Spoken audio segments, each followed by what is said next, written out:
Hello my dear all, once again welcome back to my channel. So ಇವತ್ತು ಬೆಳಗ್ಗೆ ಬೇಗನೆ ಎದ್ದಿದ್ದಾಯಿತು. ಇವತ್ತು ತುಂಬ ತುಂಬ ತುಂಬ ಲಿಯಾಗೆ ಹ್ಯಾಪಿಯಾಗಿರುವಂಥ ದಿನ. ನನಗೆ ಸ್ವಲ್ಪ ಬೇಜಾರು, ಭಯ, ಒಂಥರ ಏನೋ ಒಂದು ನ್ಯೂ ಫೀಲಿಂಗ್ ಒಂದಿನ ಮುಂಚೆಯಿಂದನೇ ಶುರುವಾಗ್ಬಿಟ್ಟಿದೆ ನನಗೆ. ಸೊ ಹಾಗಾಗಿ ಇವತ್ತು ಬೆಳಗ್ಗೆ ಬೇಗ ಎದ್ಬಿಟ್ಟು ಅವಳಿಗೆ ಇವತ್ತು ಟ್ರಿಪ್ ಇದೆ. ಬನ್ನರ್ಘಟ್ಟ ಝೂ ಕರ್ಕೊಂಡು ಹೋಗ್ತಾ ಇದ್ದಾರೆ. ಸೊ ಹಾಗಾಗಿ ಬೆಳಗ್ಗೆ ಬೇಗ ಎದ್ದು ಅಲ್ಲಿ ಎಷ್ಟೊತ್ತಾಗುತ್ತೆ ಏನೋ ಅಂತ ಅಂದ್ಕೊಂಡು ಒಂದು ಸ್ಟ್ರಾಂಗ್ ಕಾಫಿ ಹಾಕಿಬಿಟ್ಟು ಕುಡ್ಕೊಂಡು ಅವಳನ್ನ ಕರ್ಕೊಂಡು ಹೋಗ್ಬಿಟ್ವಿ. ಸೊ ಅಲ್ಲಿ ಅವರು ರಿಪೋರ್ಟಿಂಗ್ ಟೈಮ್ 6:30 ಇರಬೇಕು ಅಂದಿದ್ರು. ಅವಳು ಬೇಗ ಎದ್ಬಿಟ್ಲು. ಅದೇನು ಎಕ್ಸೈಟ್ಮೆಂಟು ಆ ಮಕ್ಕಳಿಗೆ, ಎಲ್ಲಾದರೂ ಹೋಗೋದು ಅಂತ ಅಂದರೆ ಅದ್ರ ನಿದ್ದೆನೂ ಬರಲ್ಲ ಅನಿಸುತ್ತೆ. ಬೇಗ ಎದ್ದು ನಾವೇ ಅಲ್ಲಿ ಒಂದು 15 ನಿಮಿಷ ಮುಂಚಿತನವಾಗೇ ಇದ್ವಿ. ಸೊ ಎಲ್ಲರೂ ಆಮೇಲೆ ಒಬ್ಬರೊಬ್ಬರಾಗಿ ಬರೋಕ್ಕೆ ಶುರುವಾದರು. ಒಂದು 1 ಅವರ್ ಅಲ್ಲಿ ವೆಯ್ಟ್ ಮಾಡಿ ಎಲ್ಲ ಸೆಟಲ್ ಮಾಡಿ ಕಳ್ಸೋಕ್ಕಾಯಿತು. ಸೊ ವಿಷಯ ಏನಂದರೆ, ಎಷ್ಟು ಬೇಗ ಇವರು ಬೆಳೀತಾರಂದರೆ ಅಷ್ಟು ಬೇಗ ಬೆಳೆದ್ಬಿಟ್ಟಿದ್ದಾರೆ.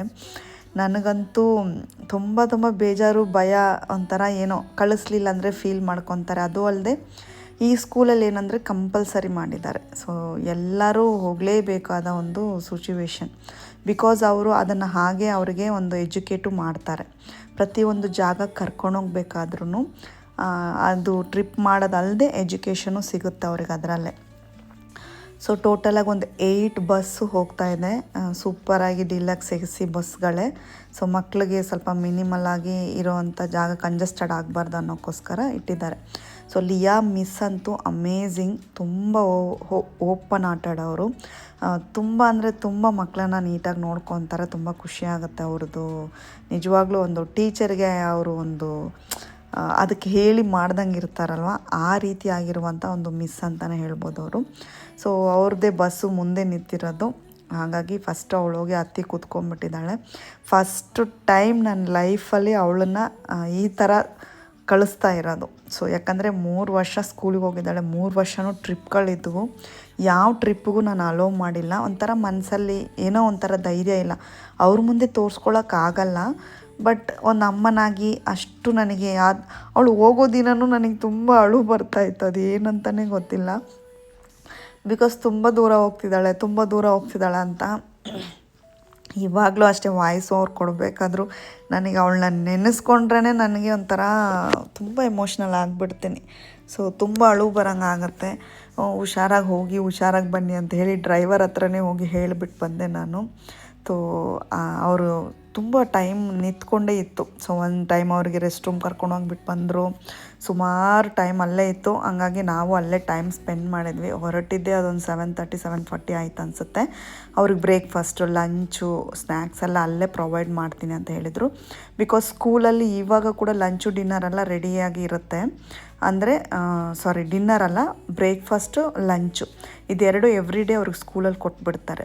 ಸೊ ಹಾಗಾಗಿ ಆ ಫುಡ್ಡಿಗೆ ಅವಳಿಗೆ ಅಡ್ಜಸ್ಟ್ ಆಗಿದ್ದಾಳೆ. ನನಗೆ ಅದೊಂದು ಭಯ, ದೂರ ಎಲ್ಲಾದರೂ ಹೋದರೆ ಫುಡ್ ಏನಾದ್ರು ಅಡ್ಜಸ್ಟ್ ಆಗಿಲ್ಲ ಅಂದರೆ ಕಷ್ಟ ಅಂತ. ಸೊ ಹೋಗೋ ದಾರಿಯಲ್ಲಿ ಅವ್ರಿಗೆ ಫುಡ್ಡೆಲ್ಲ ಕೊಟ್ಕೊಂಡು ಹೋಗ್ತಾರೆ.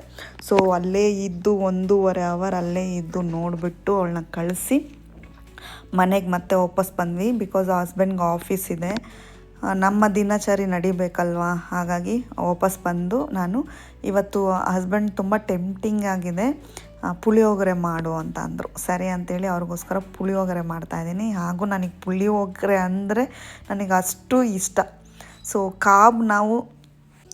ಸೊ ಹಾಗಾಗಿ ನಾನೇ ರೆಡಿ ಮಾಡ್ತಾಯಿದ್ದೀನಿ. ಸೊ ಈ ಪುಳಿಯೋಗರೆ ತುಂಬ ಸಿಂಪಲ್.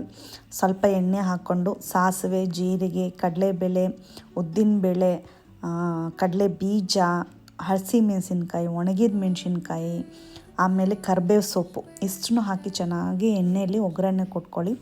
ಸ್ಪೈಸಸ್ ಸಪ್ರೇಟಾಗಿ ಈ ಮಸಾಲೆನ ರುಬ್ಕೋಬೇಕಿದು ಪೌಡರು. ಸೊ ಇದರಲ್ಲಿ ಬಂದು ನಾನು ಸುಮಾರು ಸ್ಪೈಸಸ್ ಹಾಕಿದ್ದೀನಿ. ಅದು ಏನೇನಂತ ಹೇಳಿ, ಸ್ವಲ್ಪ ಕೊತ್ತಂಬರಿ ಬೀಜ, ಆಮೇಲೆ ಕಡಲೆಬೇಳೆ, ಉದ್ದಿನಬೇಳೆ, ಕರಿಬೇವು ಸೊಪ್ಪು, ಪೆಪ್ಪರ್ ಕಾಳುಗಳು, ಒಣಗಿದ ಮೆಣಸಿನ್ಕಾಯಿ, ಬಿಳಿ ಎಳ್ಳು ಇಷ್ಟು ಹಾಕಿ ಅದೊಂದು ಲೈಟಾಗಿ ರೋಸ್ಟ್ ಮಾಡಿ ಪೌಡರ್ ಮಾಡಿ ಇಟ್ಕೊಳ್ಳಿ. ಸೊ ಹುಣಸೆ ಹುಳಿ ಸ್ವಲ್ಪ ನೆನೆ ಹಾಕ್ಕೊಳ್ಳಿ. ಸೊ ಇದು ಲೈಟಾಗಿ ಫ್ರೈ ಆದ ಚೆನ್ನಾಗಿ, ಆವಾಗ ಹುಣಸೆ ಹುಳಿದು ರಸಮ್ನ ಚೆನ್ನಾಗಿ ಹಾಕಿ ಸ್ವಲ್ಪ ಕುದಿಸ್ಕೊಳ್ಳಿ. ಹಸಿಮೆಣ್ಸಿನ್ಕಾಯಿನೂ ಒಣಗಿದ ಮೆಣಸಿನ್ಕಾಯಿ ಎರಡೂ ಸೇರಿಸ್ಕೊಳ್ಳಿ, ಅಷ್ಟು ಟೇಸ್ಟಾಗಿರುತ್ತೆ. ಕುದಿಸ್ಕೊಂಡು ಲೈಟಾಗಿ ಅರಿಶಿನದ ಪೌಡ್ರ್ ಹಾಕಿ ಅದರಲ್ಲೇ ಚೆನ್ನಾಗಿ ಕುದಿಸಿ. ಸೊ ನಿಜವಾಗ್ಲೂ ಹೇಳ್ತೀನಿ, ತುಂಬ ತುಂಬ ಟೇಸ್ಟಾಗಿರುತ್ತೆ. ನಿಮಗೆ 3 ಹೊತ್ತು ಇದನ್ನೇ ಕೊಟ್ಟರು ತಿಂತೀನಿ ನಾನಂತೂ. ನಿಮಗೂ ಅದೇ ಥರ ಇರುತ್ತೆ, ಆ ಟೇಸ್ಟ್ ಹಂಗಿರುತ್ತೆ.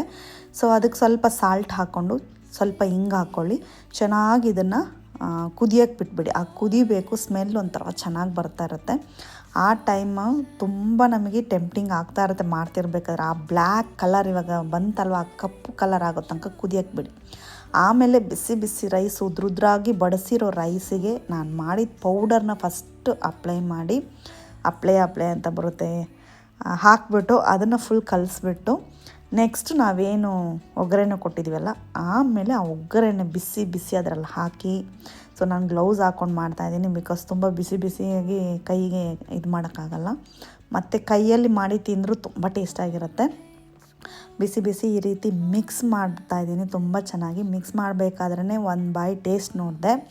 ಸೊ ತುಂಬ ಟೇಸ್ಟಾಗಿದೆ, ಚೆನ್ನಾಗಿದೆ. ನೀವು ಇದನ್ನು ಖಂಡಿತ ಟ್ರೈ ಮಾಡಿ. ಸೊ ಒಂದು ಸೂಪರಾಗಿರುವಂಥ ಬ್ರೇಕ್ಫಾಸ್ಟ್ ಇದು.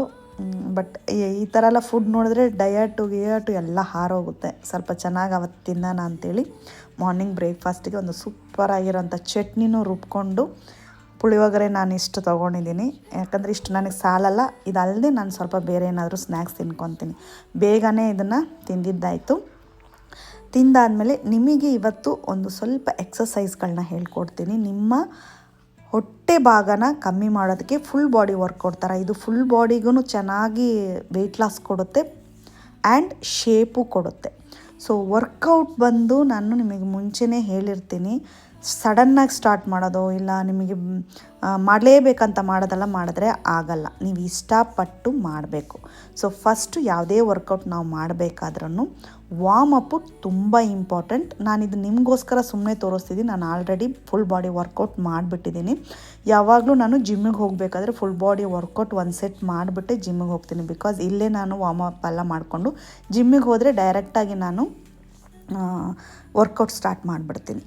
ಸೊ ಇವಾಗ ಫಸ್ಟು ಮಾಡಿದ್ನಲ್ಲ, ಒಂದೊಂದು ಎಕ್ಸಸೈಸನ್ನು ನೀವು ಮಿನಿಮಮ್ ಒಂದು 6 ಟೈಮ್ಸ್ ಮಾಡಬೇಕಾಗುತ್ತೆ.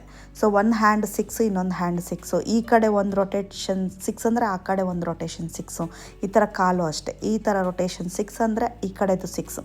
ಪ್ರತಿಯೊಂದು ಒಂದು ಕೌಂಟ್ ಇಟ್ಕೊಂಡು ಮಾಡಿ. 6 ಆಗ್ಬೋದು, ಇಲ್ಲ 8 ಆಗ್ಬೋದು, ನಿಮ್ಗೆ ಹೆಂಗಾಗುತ್ತೋ ಆ ರೀತಿ ನೋಡಿಕೊಂಡು ನೀವು ಮಾಡಿ. ಸೊ ಇವಾಗ ಎಕ್ಸಸೈಸ್ ಮಾಡ್ತಾ ಇರಬೇಕಾದ್ರೆ ನಿಧಾನವಾಗಿ ವಾರ್ಮಪ್ಗಳನ್ನ ಮಾಡಬೇಕು. ವಾರ್ಮಪ್ ಆಗಲಿ, ಕೂಲ್ ಡೌನ್ ಆಗಲಿ, ಇದೆರಡು ನೀವು ನಿಧಾನಕ್ಕೆ ಮಾಡಬೇಕು. ಸೊ ಅದನ್ನು ನಿಧಾನಕ್ಕೆ ಮಾಡಿದಾಗಲೇ ಸ್ಟ್ರೆಚಿಂಗ್ ಎಲ್ಲ ನಿಮಗೆ ಚೆನ್ನಾಗಾಗುತ್ತೆ. ಯಾವುದೇ ರೀತಿ ಏನೇ ಸ್ಲಿಪ್ ಆಗದೆ, ನಿಮ್ಮದು ಇದೆಲ್ಲ ಸ್ಲಿಪ್ ಆಗದೆ ಚೆನ್ನಾಗಿ ವರ್ಕೌಟ್ ಮಾಡೋದಕ್ಕೆ ಅದು ಹೆಲ್ಪ್ ಮಾಡಿಕೊಡುತ್ತೆ. ಫಸ್ಟು ವರ್ಕೌಟು ನೋಡಿ, ಎತ್ತಿದ ತಕ್ಷಣ ನೀವು ಜಾಸ್ತಿ ಮಾಡೋಕ್ಕೆ ಹೋಗ್ಬೇಡಿ. ಡೈಲಿ ಸ್ವಲ್ಪ ಸ್ವಲ್ಪ ಇನ್ಕ್ರೀಸ್ ಮಾಡಿ. ಜಂಪಿಂಗ್ ಜಾಕ್ಸಿಗಿರೋಷ್ಟು ಪವರು ನನಗೆ ಗೊತ್ತಿದ್ದಂಗೆ ಇನ್ಯಾವ ವರ್ಕೌಟ್ ಇದೆಯೋ ಇಲ್ಲವೋ ಗೊತ್ತಿಲ್ಲ. ಅದನ್ನು ಸ್ಟಾರ್ಟಪ್ ಮಾಡ್ತಾ ಇದ್ದೀರಾ ಅಂದರೆ ಒಂದು 10 ಮಾಡಿ 3 ಸೆಟ್ ಮಾಡಿ. ಆಮೇಲೆ ಒಂದು ವೀಕ್ ಆದಮೇಲೆ 20 ಮಾಡಿ 3 ಸೆಟ್ ಮಾಡಿ. ಈ ಥರ ಹ್ಯಾಂಡ್ ರೊಟೇಷನ್. ಇದು ಬಂದು ಒಂದು 20-23 ಸೆಟ್ ಮಾಡಿ. ಸೊ ನೋಡಿ, ನಿಮಗೆ ಚೆನ್ನಾಗಿ ರಿಸಲ್ಟ್ ಬೇಕಂದರೆ 20-20 ಮಾಡಿ. ಒಂದೊಂದು ಕೌಂಟು 20 ಮಾಡಿ 3 ಸೆಟ್ ಮಾಡಬೇಕು. So 3 set every day. ನೀವು ಇನ್ನೇನು ಮಾಡೋದು ಬೇಡ. ಒಂದು ಹಾಫ್ ಆನ್ ಅವರ್ ವಾಕಿಂಗು, ಈ ಒಂದು ಎಕ್ಸಸೈಸು 3 ಸೆಟ್ ಮಾಡಿದ್ರೆ ನಿಮಗೆ ಎಷ್ಟು ಚೆನ್ನಾಗಿ ಶೇಪು ಪ್ಲಸ್ ವೆಯ್ಟ್ ಲಾಸ್ ಅಷ್ಟು ಚೆನ್ನಾಗಿ ರಿಸಲ್ಟ್ ಬರುತ್ತೆ. ಸೊ ಖಂಡಿತವಾಗ್ಲೂ ನೀವು 1 ಮಂತ್ ಕಾನ್ಸ್ಟೆಂಟಾಗಿ ಮಾಡಿ, ಇದನ್ನು ಕರೆಕ್ಟಾಗಿ ಮಾಡಿ, ಖಂಡಿತವಾಗ್ಲೂ ನಿಮಗೆ ರಿಸಲ್ಟ್ ಬರುತ್ತೆ. ಸೊ ಇದು ಬಂದು ನಿಮಗೇನೇ ಜಿಮ್ ವರ್ಕೌಟ್ಗೆ ಬೇಕಾಗಿರುವಂಥ ಮೆಷಿನ್ಸ್ ಇಲ್ಲದೆ ಆರಾಮಾಗಿ ಹ್ಯಾಂಡಲ್ಲೇ ಮಾಡ್ಕೋವಂಥದ್ದು. ಸೊ ನೆಕ್ಸ್ಟು ಈ ರೀತಿ ಮಾಡಬೇಕು, ಕ್ರಾಸಾಗಿ ಈ ರೀತಿ ಲೆಗ್ಸ್ನ ಮಾಡಿ. ಸೊ ಇದು ಒಂದು ವರ್ಕೌಟ್ ನಾನು ನಿಮಗೆ ಸ್ಲೋ ಮೋಷನಲ್ಲಿ ತೋರಿಸಿದ್ದೀನಿ. ನಿಮಗೆ ಆದಷ್ಟು ನಿಮಗೆ ಹೆಂಗಾಗುತ್ತೋ ಹಂಗೆ ಮಾಡಿ. ಬಟ್ ಬಿಗಿನಿಂಗಿಂದನೇ ಒಂದು 20-23 ಸೆಟ್ ಮಾಡಿದರೆ ರಿಸಲ್ಟ್ ಅಮೇಝಿಂಗ್ ಆಗಿರುತ್ತೆ. ಇದನ್ನು ಫುಲ್ ಬಾಡಿ ವರ್ಕೌಟ್ ಅಂತ ಹೇಳ್ತೀನಿ. ಸೊ ನಿಮಗೆ ಹೊಟ್ಟೆ ಭಾಗ ಬೇಗ ಕಮ್ಮಿ ಆಗುತ್ತೆ. ಮತ್ತು ಫುಲ್ ಬಾಡಿ ವರ್ಕೌಟಲ್ಲಿ ಇಂಚ್ ಲಾಸಸ್ ಸೂಪರಾಗಿ ಆಗುತ್ತೆ. ಸೊ ನೆಕ್ಸ್ಟು ಈ ರೀತಿ ಕ್ರಾಸ್ ಲೆಗ್ ಮಾಡ್ತಾಯಿದ್ದೀನಿ, ನಿಂತ್ಕೊಂಡೇ ಮಾಡ್ತಾಯಿದ್ದೀನಿ. ಸೊ ಇದು ನಿಮಗೆ ನಿಂತ್ಕೊಂಡು ಮಾಡೋ ಎಕ್ಸಸೈಸ್ನ ಹೇಳಿದ್ದೀನಿ ನಾನು. ಸೊ ನೆಕ್ಸ್ಟ್ ಬಂದು ಈ ರೀತಿ ಬೆಂಡಿಂಗು. ಸೊ ಬೆಂಡಿಂಗು ಅಷ್ಟೇ, ಟಚ್ ಆಗಬೇಕು. ಒಂದೊಂದು ದಿನವೂ ನೀವು ಮಾಡ್ತಾ ಇರಬೇಕಾದ್ರೆ ಸ್ವಲ್ಪ ಸ್ವಲ್ಪ ಡೌನ್ ಹೋಗಿ ನಿಮ್ಮ ಫೀಟನ್ನ ಟಚ್ ಮಾಡೋಷ್ಟು ನೀವು ಮಾಡಬೇಕಾಗುತ್ತೆ. ಸೊ ತುಂಬ ಹೆಲ್ಪ್ಫುಲ್ ಆಗಿರೋದು, ತುಂಬ ಸಿಂಪಲ್, ಎಂಥವರು ಮಾಡಬಹುದಾದ ಒಂದು ಎಕ್ಸಸೈಸು. ಸೊ ಪ್ರೆಗ್ನೆಂಟ್ ಇರೋರು ಮತ್ತು ಡೆಲಿವರಿ ಆದವರು ಜಂಪಿಂಗ್ ಜಾಕ್ಸ್ನ ಸ್ವಲ್ಪ ಅವಾಯ್ಡ್ ಮಾಡಿ, ಮಿಕ್ಕಿದ್ದೆಲ್ಲ ಸ್ವಲ್ಪ ನಿಧಾನಕ್ಕೆ ಮಾಡ್ಕೋಬೋದು ನೀವು. ಸೊ ಆ ರೀತಿ ನೋಡ್ಕೊಳ್ಳಿ. ಮತ್ತು ಇದರಲ್ಲಿ ಯಾವುದೇ ರೀತಿ ಮಂಡಿ ನೋವಾಗೋದು ಆ ಥರ ಈ ಥರ ಏನೂ ಇಲ್ಲ. ಆರಾಮಾಗಿ ಎತ್ತಿದ ತಕ್ಷಣ ಬಡ್ ಅಂತ ಮಾಡೋಕ್ಕೆ ಹೋಗಬೇಡಿ, ನಿಧಾನಕ್ಕೆ ಮಾಡಿ. ಇದು ಸೈಡಲ್ಲಿ ಈ ರೀತಿ ಮಾಡಿ, ಇದಕ್ಕೆ ತುಂಬ ರಿಸಲ್ಟ್ ಬರುತ್ತೆ. ನಾನು ನಿಮಗೆ ಎಕ್ಸಸೈಸ್ ತೋರಿಸ್ಬಿಟ್ಟು ನಾನೀಗ ಜಿಮ್ಮಿಗೆ ಹೋಗ್ತಾಯಿದ್ದೀನಿ. ಸೊ ನನ್ನ ರೋಟೀನ್ ಜಿಮ್ಮಲ್ಲಿ ಏನಂದರೆ, ಯಾವಾಗಲೂ ನಾನು ಗ್ರೂಪ್ ಕ್ಲಾಸ್ ಅಟೆಂಡ್ ಮಾಡ್ತೀನಿ. ಬಟ್ ಇವಾಗ ಇನ್ನು ಸ್ವಲ್ಪ ದಿನ ಮುಂಚೆಯಿಂದ ನಾನು ಏನು ಮಾಡ್ತಿದ್ದೀನಿ ಅಂದರೆ ವರ್ಕೌಟ್ಗೆ ಹೋಗ್ತಾಯಿದ್ದೀನಿ. ಬಿಕಾಸ್ ಗ್ರೂಪ್ ಕ್ಲಾಸ್ ಅಟೆಂಡ್ ಮಾಡೋಕ್ಕೆ ಸ್ವಲ್ಪ ಕಷ್ಟ ಆಗ್ತಿದೆ, ಟೈಮಿಂಗ್ಸ್ ನನಗೆ ಅಡ್ಜಸ್ಟ್ ಆಗ್ತಾಯಿಲ್ಲ. ಹಾಗಾಗಿ ಆಲ್ರೆಡಿ ನಾನು 1 ಇಯರ್ ಪರ್ಸ್ನಲ್ ಟ್ರೈನಿಂಗ್ ತೊಗೊಂಡಿರೋದ್ರಿಂದ ನನಗೆ ಯಾವ್ಯಾವ ರೀತಿ ಮಾಡ್ಕೋಬೇಕು ವೆಯ್ಟ್ ಲಾಸ್ಗೆ ಅನ್ನೋದು ಗೊತ್ತಿದೆ. ಹಾಗಾಗಿ ಅದರ ಒಂದು ಸಲುವಾಗಿ ನಾನಾಗಿ ವರ್ಕೌಟಿಗೆ ಹೋಗೋಕ್ಕೆ ಶುರು ಮಾಡಿದ್ದೀನಿ. ಸೊ ಇವಾಗ ಫಸ್ಟು ಹೋಗಿದ ತಕ್ಷಣ ನಾನು ವಾಕಿಂಗ್ ಮಾಡ್ತೀನಿ ಥ್ರೆಡ್ಮಿಲ್ಲಲ್ಲಿ. ವಾಕಿಂಗ್ ಹೆಂಗಿರಬೇಕಂದ್ರೆ, ನಮಗೆ ಅಟ್ಲೀಸ್ಟ್ ಒಂದು 200 ಕ್ಯಾಲರೀಸ್ ನಮಗೆ ವಾಕಿಂಗಲ್ಲಿ ಬರ್ನ್ ಆಗಬೇಕು. ಸೊ ಆ ರೀತಿ ವಾಕಿಂಗ್ ಮಾಡಿ ಮತ್ತೆ ಒಂದು 1/2 ಅವರ್ ವರ್ಕೌಟ್ ಮಾಡಿಬಿಟ್ಟು ಸ್ವಲ್ಪ ಬರ್ತಾ ಅಲ್ಲೇ ಒಂದು ಶಾಪಿಂಗ್ ಮುಗಿಸ್ಕೊಂಡು ಬಂದುಬಿಟ್ಟೆ ನಾನು. ಸೊ ಏನಂದರೆ, ನಮಗೆ ವರ್ಕೌಟ್ಗೆ ಟೈಮ್ ನನಗೆ ಒಂದು 1/2 ಅವರು, ಒಂದು 40 ಮಿನಿಟ್ಸಿಂದ 45 ಮಿನಿಟ್ಸ್ ತನಕ ಎವ್ರಿ ಡೇ ವಾಕಿಂಗ್ ಮಾಡಬೇಕು. ವಾಕಿಂಗಲ್ಲಿ ನಿಮಗೆ ರಿಸಲ್ಟ್ ಚೆನ್ನಾಗಿರುತ್ತೆ.